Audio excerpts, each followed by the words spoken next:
chegou a melhor parte.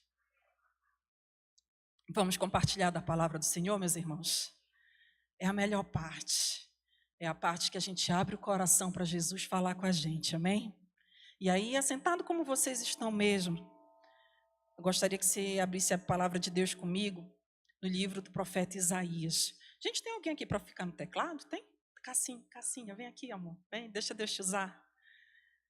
Isaías, capítulo 26.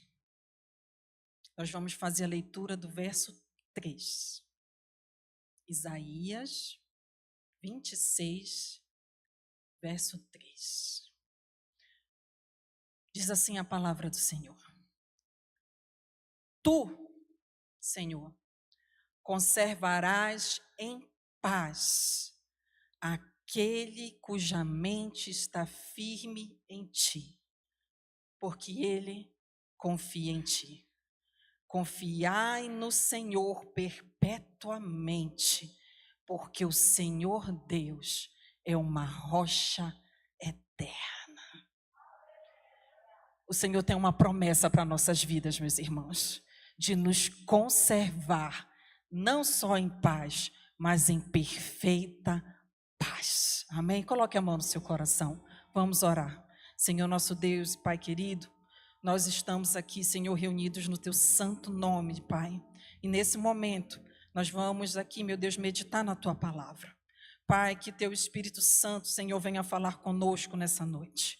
Pai querido, nós abrimos, Senhor, a porta do nosso coração, para que o Senhor venha, meu Deus, ministrar sobre nós. Pai, que o Senhor venha sarar feridas, Jesus, venha nos mostrar o caminho, nos dar a direção, Jesus, porque nós reconhecemos, Deus, que sem Ti nós nada podemos fazer.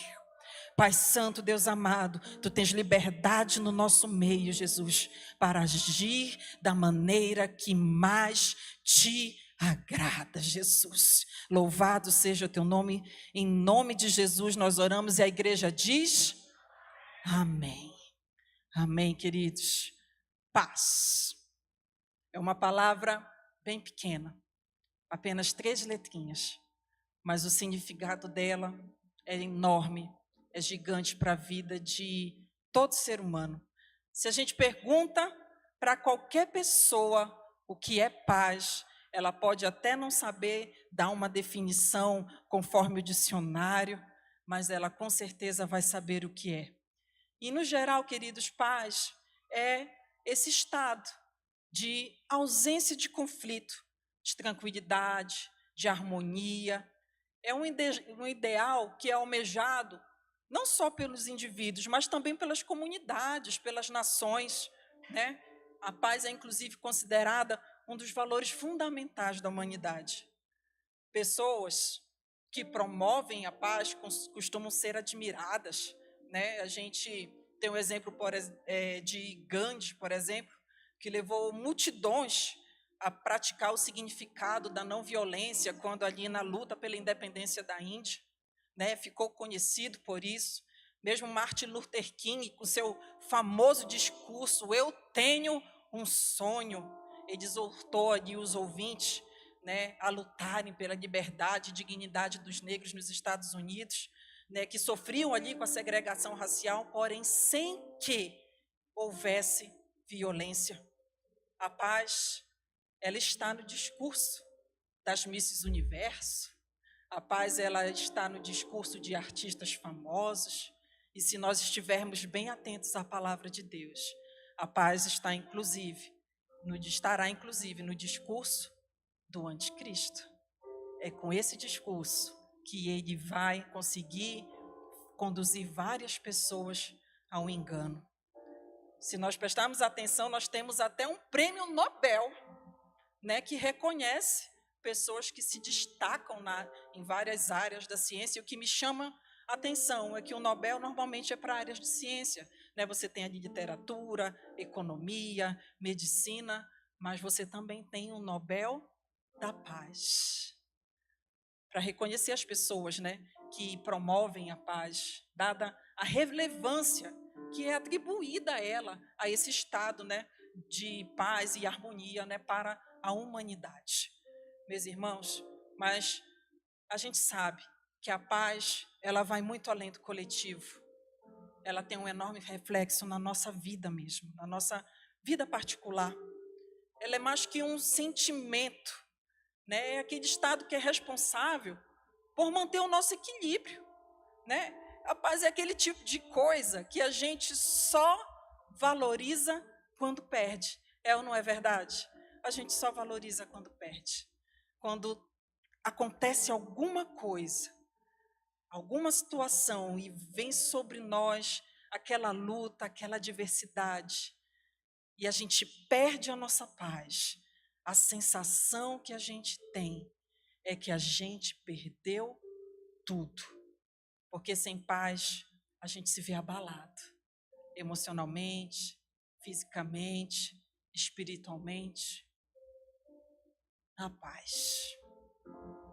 Eu tenho certeza que em algum momento da sua vida você já tentou ajudar alguém e que estava passando ali por uma situação de dificuldade e você falou assim, mas o que eu posso fazer por você? O que eu posso fazer para te ajudar? E essa pessoa falou assim, olha, não tem nada que você possa fazer não. Eu só queria ter um pouco de paz. Vocês já ouviram isso? A pessoa dizer que só que tudo que ela queria na vida era ter um pouco de paz. E aí é nessa hora, meus irmãos, que você, como servo do Deus Altíssimo, vira para essa pessoa e fala, realmente, paz eu não posso te dar, mas eu conheço aquele que pode.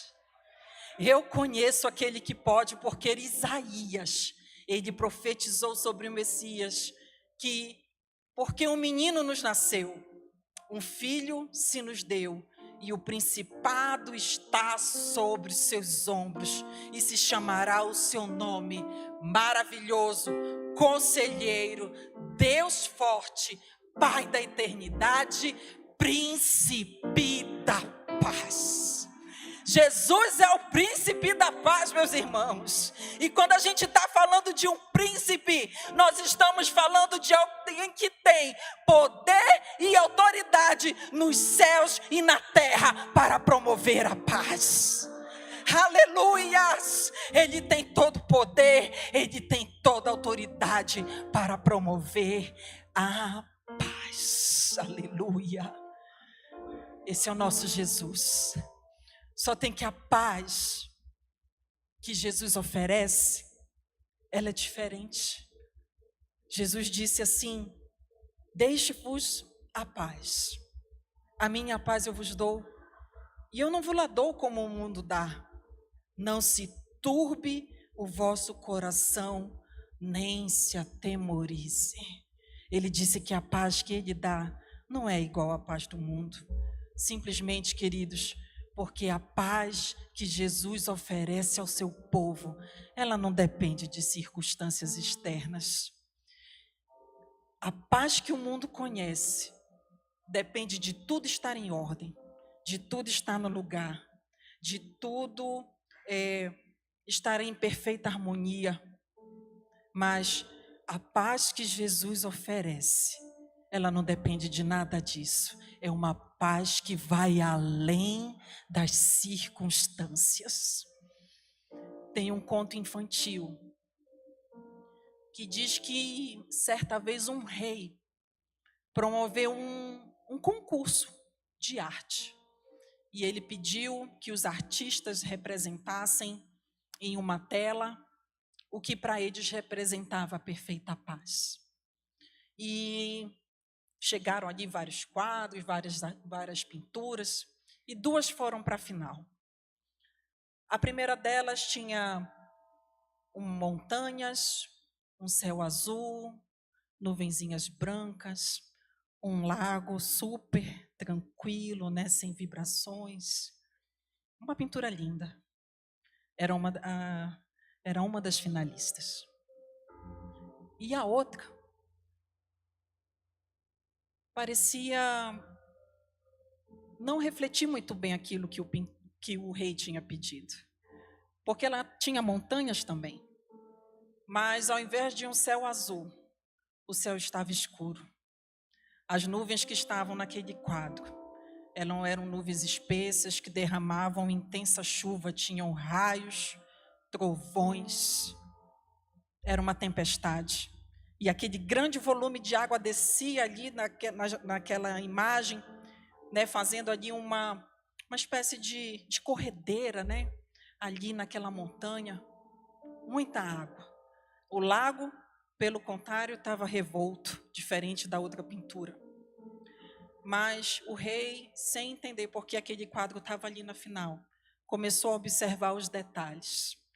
E quando ele observou com muita atenção, ele percebeu que de onde descia aquela corredeira, por trás ali, tinha uma rocha. E na fenda da rocha tinha nascido um pequeno arbusto. E naquele arbusto, na pintura, tinha um ninho de um passarinho. E aquele passarinho estava ali, repousando plenamente. Acho que vocês já entenderam qual foi a pintura que foi a vencedora. Da mesma forma, meus irmãos, somos nós. Quando nós nos permitirmos sermos plantados na fonte de água viva, quando nós nos escondemos na fenda da rocha eterna, a tempestade vem, a luta vem, o dia mau vem, mas a paz que excede todo entendimento invade o nosso coração e nós podemos descansar nos braços do nosso Pai. Aleluia! E esse, de fato, é um mistério que o mundo não entende. O mundo não entende, o mundo está desabando na nossa cabeça, o crente está sorrindo, o crente está cantando, o coração está alegre. Nós continuamos louvando, porque nós sabemos em quem nós temos posto a nossa confiança. É essa paz que excede todo entendimento, que faz nós sermos como Davi e dizer: em paz eu me deito, porque só Tu, Senhor, me fazes pousar em segurança. É essa paz que atua como um árbitro no nosso coração. Todas as vezes que nós estamos em dúvidas, diante de uma circunstância e não sabemos que caminho tomar, nós oramos, colocamos de Deus a situação e na decisão que agrada o coração de Deus, Ele vem e coloca a paz no nosso coração. É essa mesma paz que faz a gente não sentir medo, que faz com que o nosso coração não fique temeroso diante das adversidades, simplesmente porque a gente sabe que o Deus de paz em breve esmagará Satanás debaixo dos nossos pés. É confiança. Jesus disse: tenho-vos dito isso para que em mim tenhas paz. No mundo tereis aflições, mas tende bom ânimo, eu venci o mundo. Aleluia!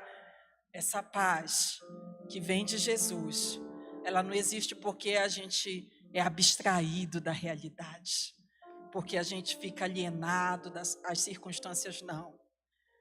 Mas é porque pela fé a gente consegue olhar além das circunstâncias, porque a nossa confiança não está no nosso braço de carne, ela está no braço forte do Senhor, naquele que já venceu o mundo. Aleluia! Mas acontece, queridos, que a paz, ela não é algo que nós devemos só receber ou usufruir, mas é algo também que nós devemos promover. Você é um promotor de paz. Será que você pode olhar para o irmão que está aí do seu lado e virar para ele e dizer assim: você é um promotor de paz, irmão, você é um pacificador. Nós somos promotores da paz. Não foi à toa que Jesus disse no Sermão da Montanha que são bem-aventurados os pacificadores, porque eles serão chamados filhos de Deus. Nós que carregamos o título de cristão, nós somos chamados a promover a paz. E é essa atitude pacífica diante das circunstâncias que fará com que nós sejamos chamados de filhos de Deus.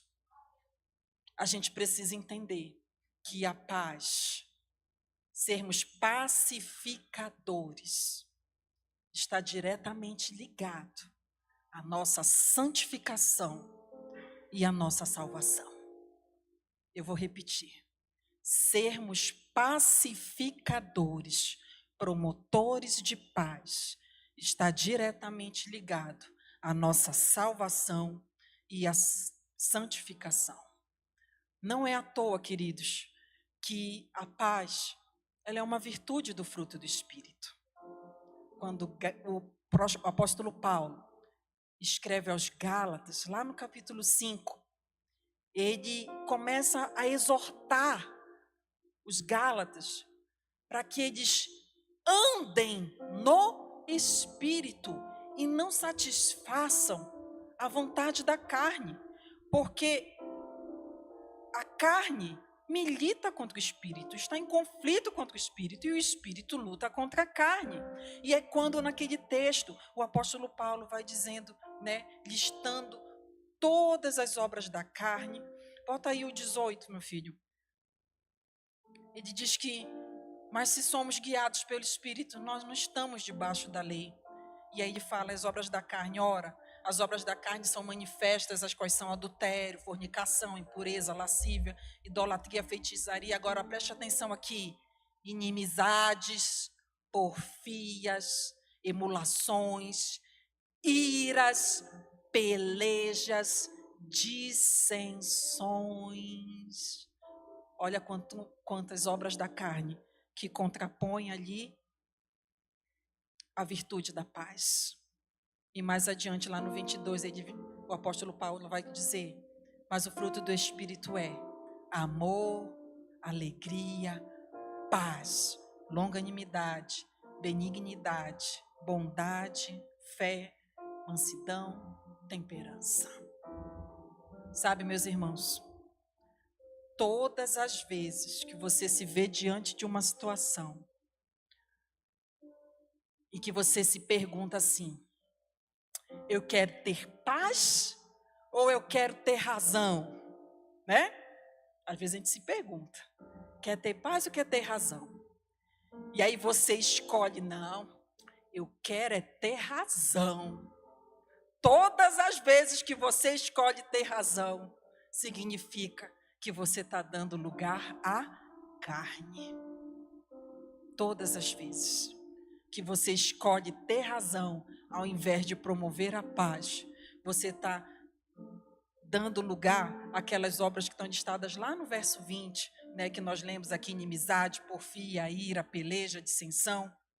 E toda vez que nós fazemos isso, nós estamos nos afastando do reino de Deus. Irmã Giovana, quer dizer que eu não posso lutar pelos meus direitos? Eu tenho razão. Estou dizendo isso? O que eu estou dizendo é que no que depender de você, você vai seguir a paz com todos e a santificação, sem a qual ninguém verá o Senhor. No que depender de você, você vai promover a paz. No que depender de você, você vai adotar uma postura de pacificador. Isso quer dizer que, em algumas situações, você vai assumir o papel daquela pessoa que vai resolver as coisas, sim, mas de forma pacífica, sendo justo, sendo equilibrado. Você vai ser aquela pessoa que vai preferir baixar o tom de voz do que falar mais alto numa discussão, porque você sabe que a Bíblia diz que a palavra branda ela amansa o furor. Você vai ser aquela pessoa, meu querido, que a fofoca termina em você e não leva as coisas adiante, porque você sabe que na Bíblia diz no Salmo 34, guarda a tua língua do mal e os teus lábios de falarem enganosamente. Eu já vi muita gente dizer que não leva desaforo para casa. Quem já ouviu? Já ouviu? Quem já disse? Tem gente que levantou a mão. Sinceridade diante de Deus. Só tem, queridos, que quando a gente assume a postura de pacificador, em muitos casos, isso pode representar levar o desaforo para casa, sim. Às vezes a gente tem que pegar o desaforo e levar para casa.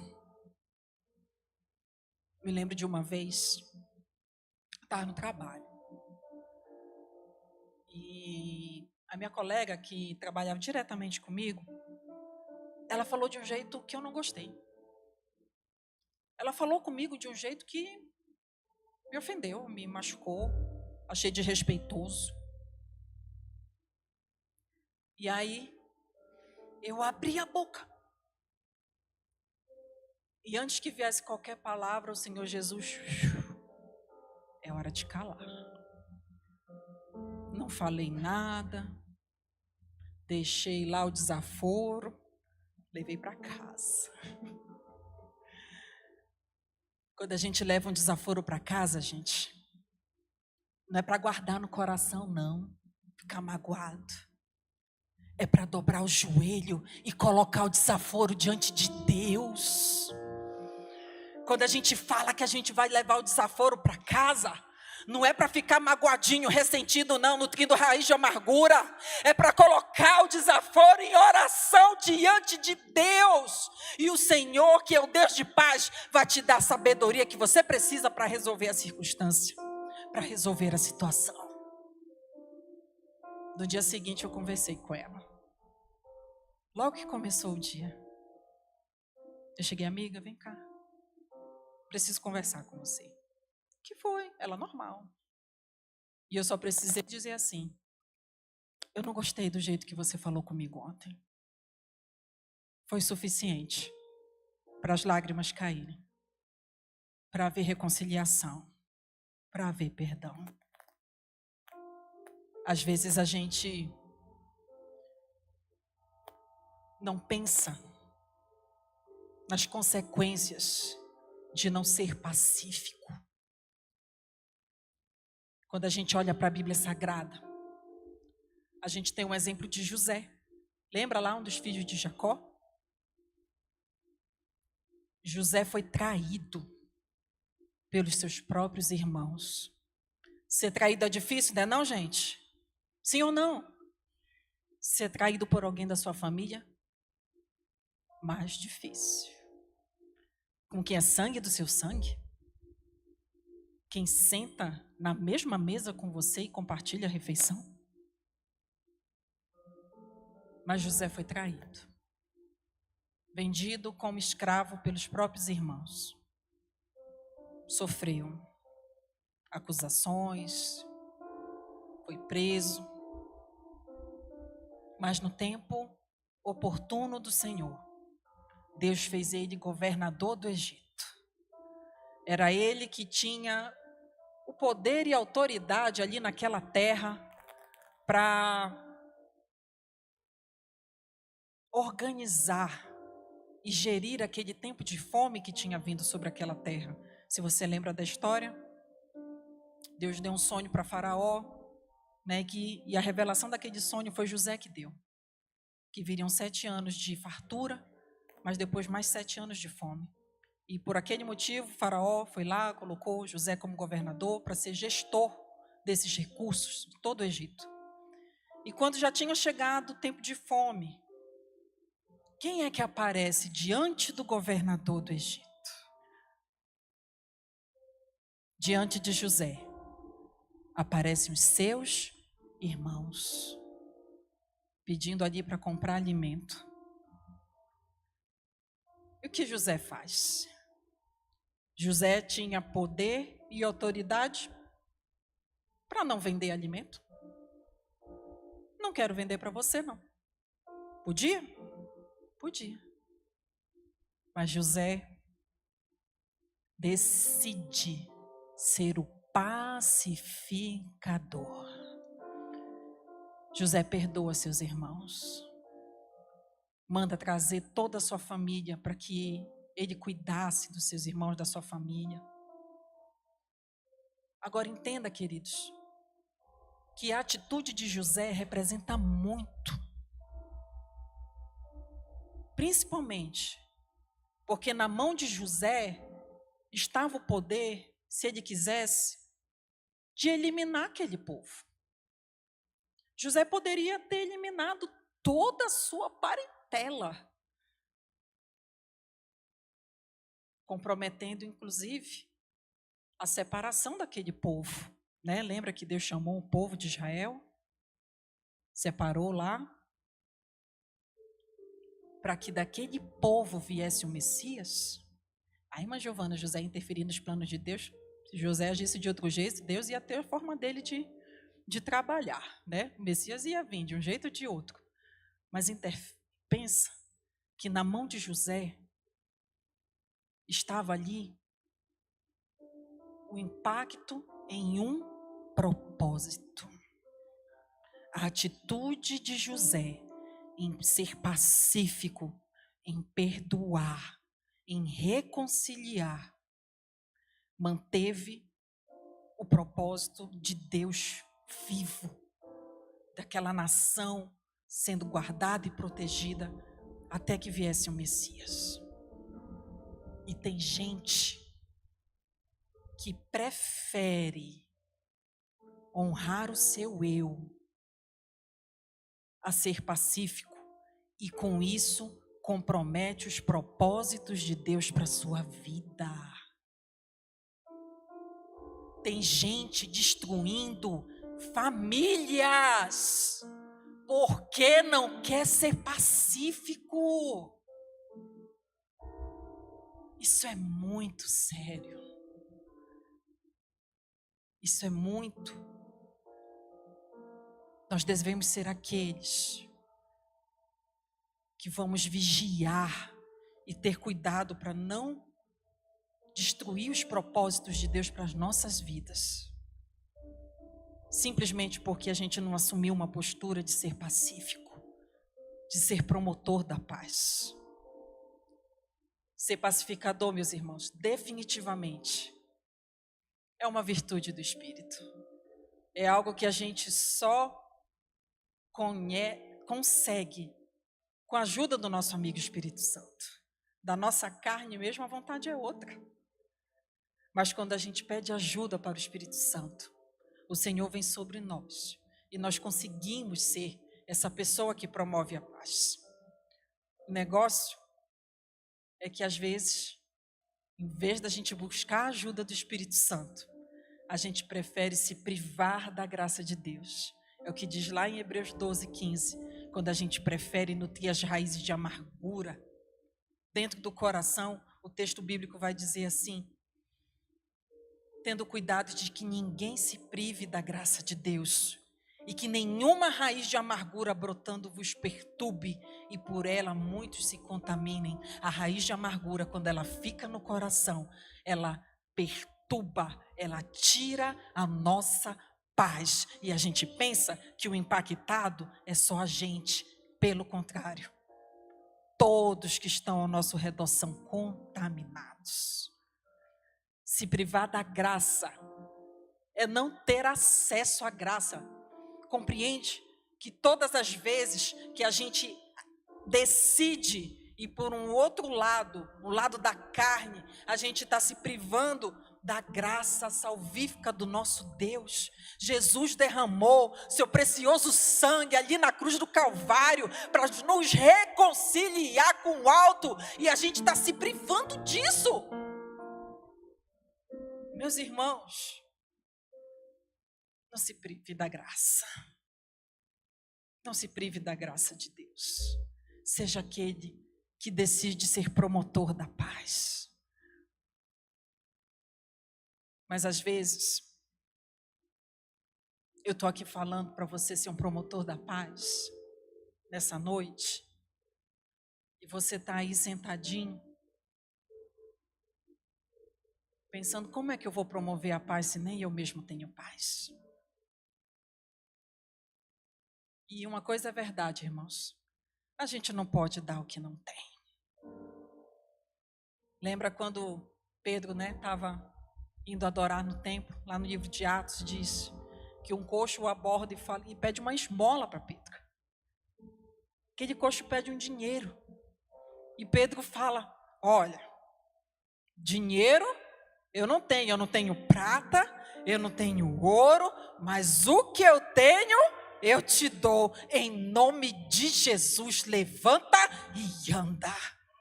Aquilo que Pedro tinha, ele deu. Jesus, nessa noite, queridos, ele nos convida a ter paz, a desfrutar dessa paz que excede todo entendimento, porque simplesmente nós estamos debaixo de uma promessa.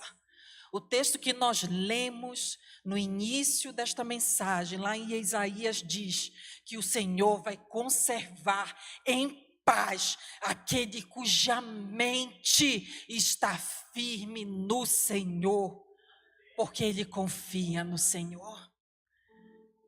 O texto diz para nós confiarmos no nosso Senhor perpetuamente, porque o Senhor Deus é uma rocha eterna.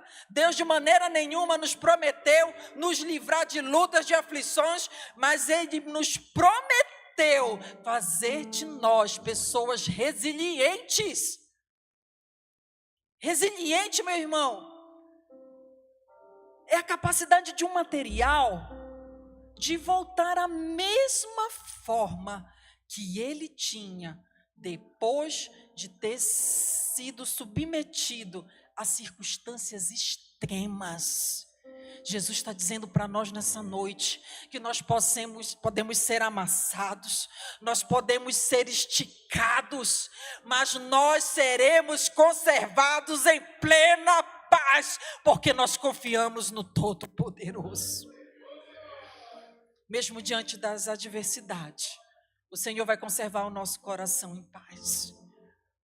Mas como a maioria das promessas que o Senhor faz, tem uma parte que é nossa e tem uma parte que é de Deus. Lembra de Abraão? Deus falou para ele, Abraão, sai da tua terra, da tua parentela, parte de Abraão. E eu vou fazer de ti uma grande nação. Essa era a parte de Deus. E Abraão, obedecendo à voz do Senhor, cumpre aquela ordenança e vai debaixo de obediência viver as promessas de Deus. O problema é que normalmente quando a gente tem uma promessa de Deus, a gente fica só esperando Jesus fazer a parte dele e a gente não quer fazer a nossa.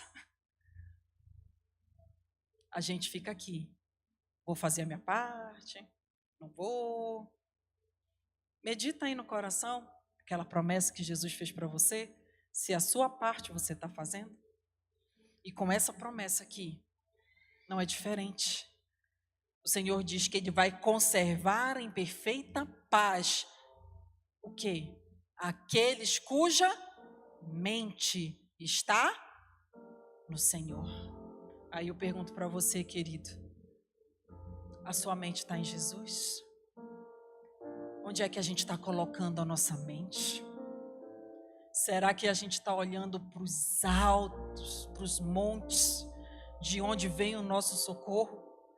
Eu fico vendo pessoas que falam que não têm paz, mas preferem passar horas e horas vendo uma série, episódio atrás de episódio, do que dobrar o joelho, fazer uma oração, abrir a Bíblia, ler um capítulo da palavra de Deus.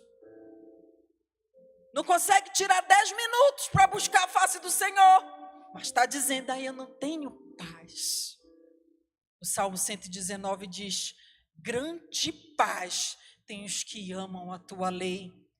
Será que a gente tem se dedicado a conhecer essa palavra? Sabe, meus irmãos, se nós estamos com falta de paz no nosso coração, Está faltando para nós se submeter ao governo do príncipe da paz. Quando a gente diz que não tem paz, certamente a gente está confiando mais em nós mesmos, mais naquilo do que a gente pode fazer, mais naquilo do que o nosso braço dá conta de resolver, do que naquilo que o Senhor pode fazer por nós. Enquanto a gente não se submete e reconhece que Deus é Senhor e nós somos servos, que Ele é Pai e nós somos filhos, enquanto a gente não se submete à vontade de Deus, ao querer dele para a nossa vida, a gente não vai conseguir desfrutar dessa plena e perfeita paz. Quando a gente observa no nosso coração que está faltando paz, pode ter certeza, querido, está faltando entrega, está faltando renúncia da nossa parte. Quando a gente olha para o nosso coração e vê que está faltando paz, pode ter certeza que está faltando conhecer mais a Deus, porque a gente só confia em quem a gente conhece. Gente, até na hora de fazer compra no supermercado, a gente vai lá e escolhe os produtos, as marcas que a gente conhece. Não vou levar esse molho de tomate, nem sei se presta. Né? Esse sabão em pó aqui, não sei, vou levar esse outro aqui, que eu sei, né, que vai limpar minha roupa. A gente confia naquilo que a gente conhece. Você tem se esforçado para conhecer o seu Deus? Tem se esforçado para conhecer o Todo-Poderoso? Tem se esforçado para conhecer o Príncipe da Paz? Aleluia. Eu convido você a ficar de pé nessa noite. Você não nasceu para viver em depressão. Você não nasceu para viver em ansiedade. Você não nasceu para viver triste. Você não viveu para viver abatido. Você não nasceu para viver prostrado. Você nasceu para viver em paz. Você é chamado para viver em paz. Você é chamado para ser pacificador. E nessa noite, meus irmãos, o hino Fervente Oração da harpa cristã tem o seguinte verso.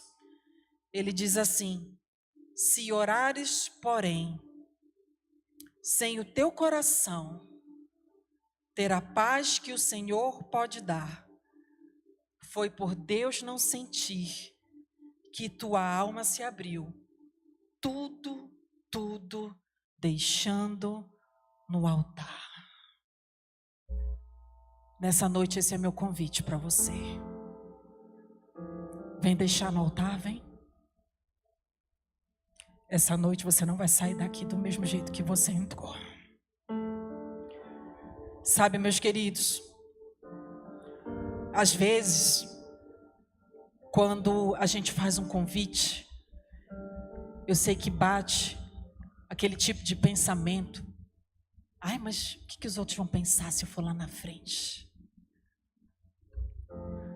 Meus irmãos, o que importa é o que Deus pensa de você. É a disposição do seu coração de dar um basta, de mudar de posição, de dizer que, Senhor, nessa noite, eu entrego o meu coração diante de Ti. Eu entrego a minha vida, Jesus querido, diante de Ti, porque eu sei que sozinho eu não consigo ter paz. Se você quer receber nessa noite essa oração, vem aqui diante do altar do Senhor. Deus vai te dar a paz que excede todo entendimento. Cadê a primeira pessoa que quer dizer aqui diante de Deus: Senhor, eu quero ter paz. Senhor, eu não aguento mais essa situação, eu quero viver desfrutando da paz do Senhor. Cadê você, meu querido, que precisa de paz nessa noite? Está aqui a minha primeira irmã. Cadê a próxima pessoa que quer receber a paz que excede todo entendimento nessa noite? Vem aqui em nome de Jesus. Com cada pessoa que vier aqui, vem um obreiro junto, em nome de Jesus, uma irmã. Isso. O Senhor Jesus, Ele diz, se nós nos envergonharmos dEle, Ele também se envergonhará de nós. Mas todas as vezes que nós confessamos o nosso pecado, todas as vezes que nós confessamos que nós precisamos mudar, todas as vezes que nós colocamos diante de Deus as nossas falhas, o Senhor, Ele nos alcança com a sua doce misericórdia, Ele nos alcança com a sua doce graça, Ele nos alcança com a sua doce paz.